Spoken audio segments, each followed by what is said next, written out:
High বন্ধুরা, তো আমরা ধানে বীজ দিতে চলে এসেছি। তো তোমার দাদা দিচ্ছে বীজ আর আমি করছি রাস্তা বন্ধুরা। তো আমাদের এই যে ধানের খেতে তো রাস্তা করতে করতে বন্ধুরা এত হাঁপিয়ে যাচ্ছি।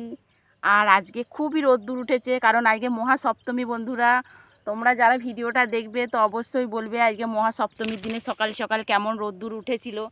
তো বন্ধুরা, যখন মাঠে কাজ করি জমিটা মনে হয় যেন একটু ছোট হলে ভালো হয়, তাড়াতাড়ি হয়ে যাবে। আর যখন মানে অনেক ফসল ফলে লোকের দেখি, আমাদেরটাই যখন কম হয় তখন মনে হয় বন্ধুরা যে আমাদের জমিটা আরেকটু বড় হলে ভালো হতো, কারণ ওদের মতন অনেক ফসল ফলতো। কিন্তু কাজের সময় কেন মনে হয় যে জমিটা ছোট হলে ভালো হয়? তো বলো তো বন্ধুরা, কারণ আমরাও তো মানুষ, আমাদের খুব কষ্ট হয়। তো সেই জন্য এই কথাটা বলি বন্ধুরা। তো অনেক রোদ্দুর আজকে, বাবারে কি রোদ্দুর!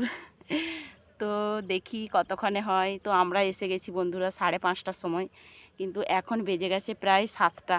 তো এখনও আমাদের 2টো জমি বাকি আছে বন্ধুরা ওষুধ দেওয়ার লেগে। তো তোমার দাদা গেছে জল ভরতে, আর তার ফাঁকে আমি একটু ভিডিও বানিয়ে নিচ্ছি আর নিয়ে নিচ্ছি একটু রেস্ট বন্ধুরা।